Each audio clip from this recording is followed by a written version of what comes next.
Hey, it's Julie here from Do Business Like a Woman, and I wanted to come on today and do this quick live for you, talking about market research, why and how to do it, and why it's so important. I've been coming across this with my clients quite a lot, where we have the need to do market research, and people are not always super clear on why it needs to be done on a regular basis. So, connecting with real people in your target market and connecting with your clients is super, super important. It's actually the lifeblood of your business. What I see happen too often, and it's pretty heartbreaking, is people will go ahead and build something like a website or a course or something that they're offering, and they won't have done any market research, so they won't have connected in with the people that they're wanting to sell the thing to, and they assume that people will see the value, and this is not the case, unfortunately. So often people have spent significant amounts of time working on building these things, significant amount of money invested, and they haven't actually connected in with the real people who are in their target market to find out whether there's even any demand for the thing that they're creating. Because we can have the best idea in the world, and we can think that it will do really well and that it will, people will buy it because it's so valuable, but actually is not necessarily the case. And the only way to know is to put it out to market, or to do market research first, and all the way through the process of creating it as well, because you need to stay in touch with your people. So important. So you need to be connecting with real people in your target market. So for example, one of my clients now is targeting virtual assistants, and we're doing market research for her to actually talk to people who are beginning virtual assistants to find out what they really need help with and how we can tailor her product to best support them, because otherwise we are just making a best guess, and best guesses in business cost money. So to connect with the real people, I've got my notes down here, so if you see me glancing down, that's just because I don't want to waste your time. I want to give you lots of value today. Marketing is a two-way conversation. So we tend to think, oh, we'll just talk at people and they will listen, but no, people are hating that. They don't want to be advertised to these days. We're very quick to tune that out. So it needs to be a two-way conversation. We need to be closely in touch with the people in our target market to find out what they want, what they like, what they're struggling with, what we can help them with. And the way to do that is to actually talk to them. Like, yes, online for sure, and Facebook groups and through email and what have you, but also by connecting with them one-on-one in phone calls. Get on the phone, get on a Skype call. You'd be surprised at the power of connection when you actually get on the phone with someone. I've been doing this in my business recently, just setting up calls each week to connect with people. Some of them are potential clients, some of them, hi Ruth, how are you? Some of them are potential clients, some of them are just, other entrepreneurs, some of them are my peers. But what's been happening is that lots of opportunities have been coming up through making that one-to-one connection and actually jumping on Skype. It's so easy when you work from home to hide behind the laptop and never really connect with anyone. So marketing is a two-way conversation. When you actually take the time to interview the people in your target market, they'll give you the exact words you need to use when you're writing your copy and when you're writing your sales pages and your emails. They will tell you. You will hear patterns as you do this market research, and you'll hear the same problems coming up again and again. So you know that you need to address that problem. You'll hear certain phrases that people say, so you will be noting down the exact words they use, and then you'll be using those back in your copy. And that is how you will connect with your people. So of course you have to be clear on who your people are to begin with, and there's work there to do if you're not already.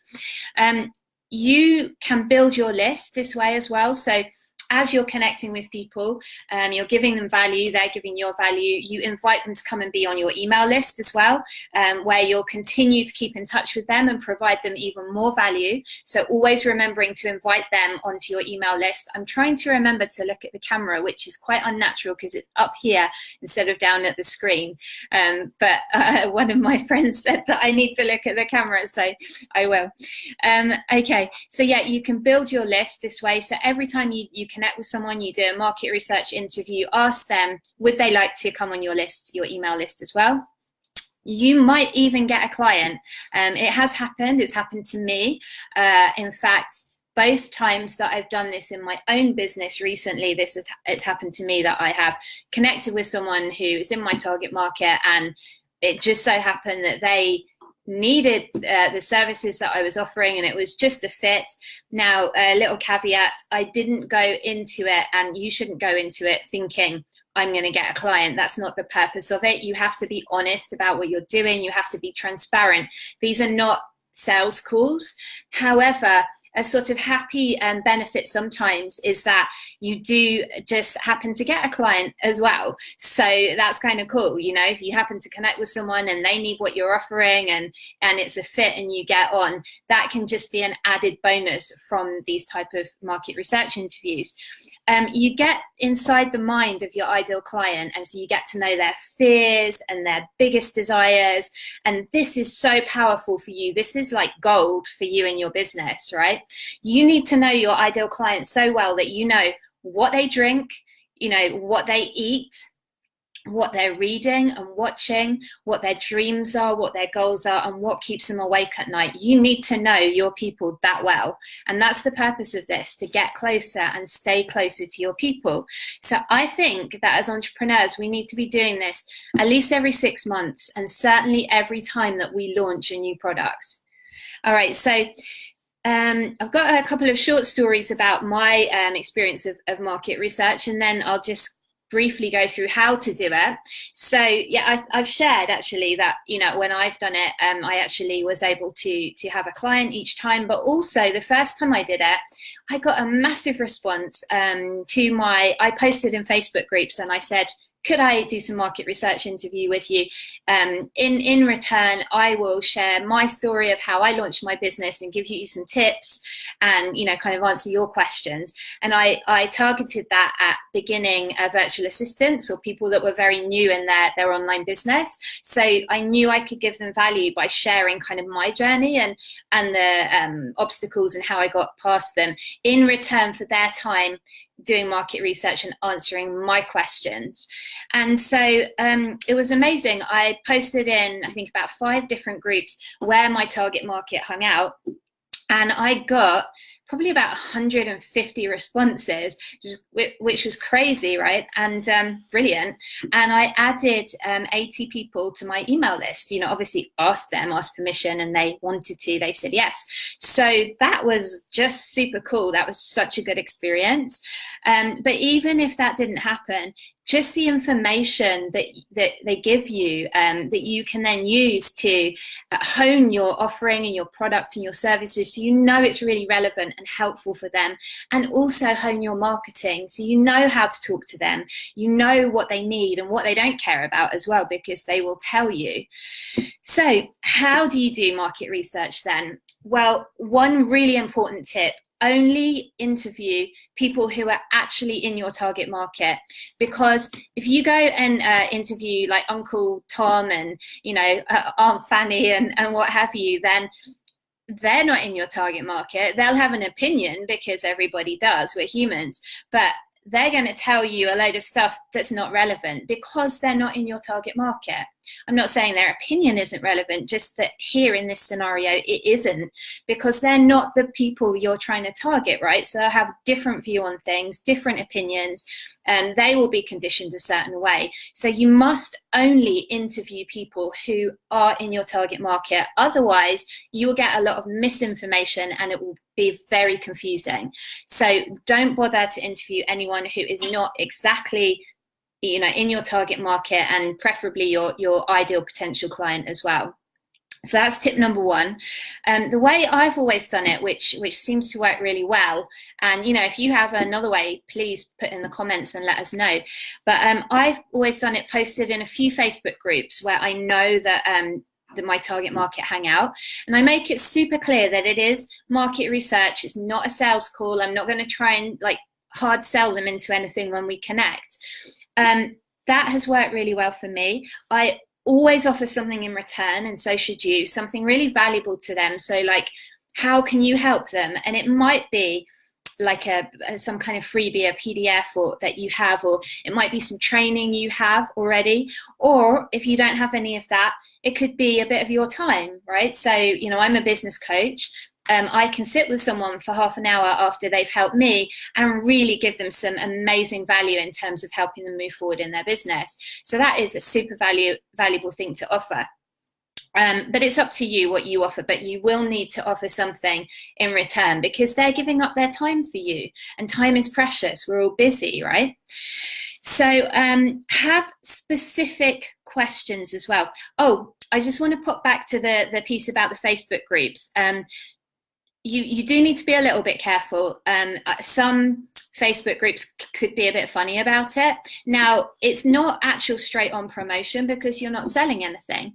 But I did have it this time where one of the groups that I posted in actually sent me a message and said, we had to remove your post and, it's promotional. We don't want it in our group. So, that was fair enough.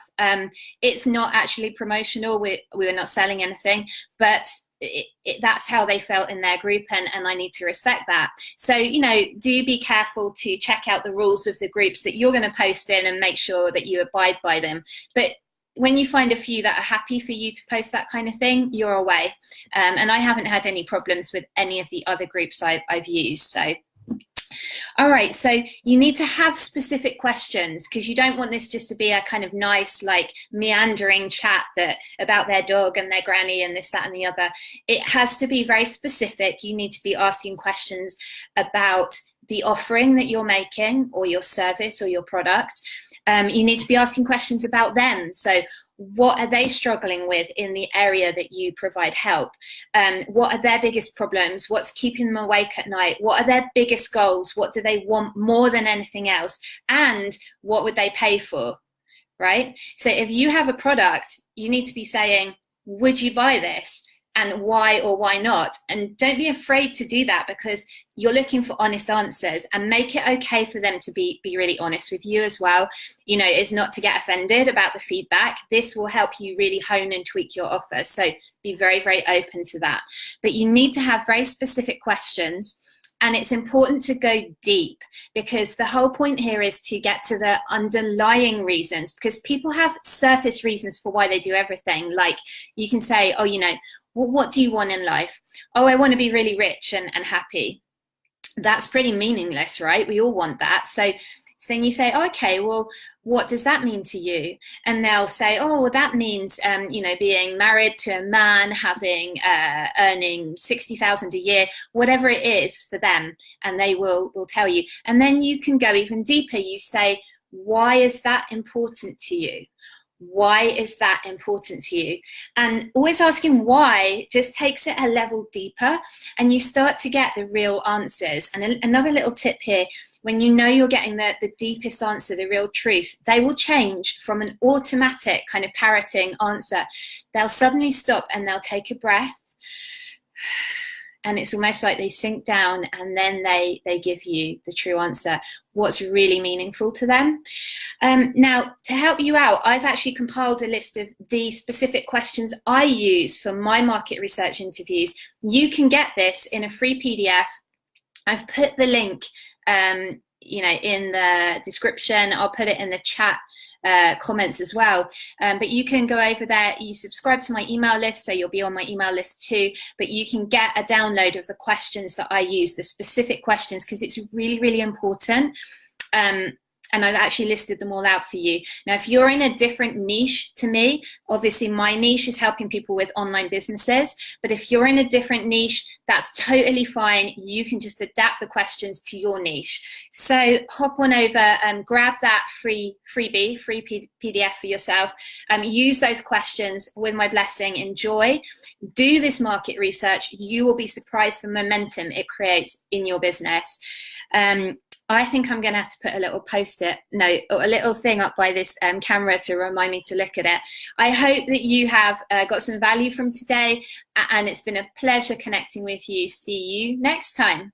Mwah.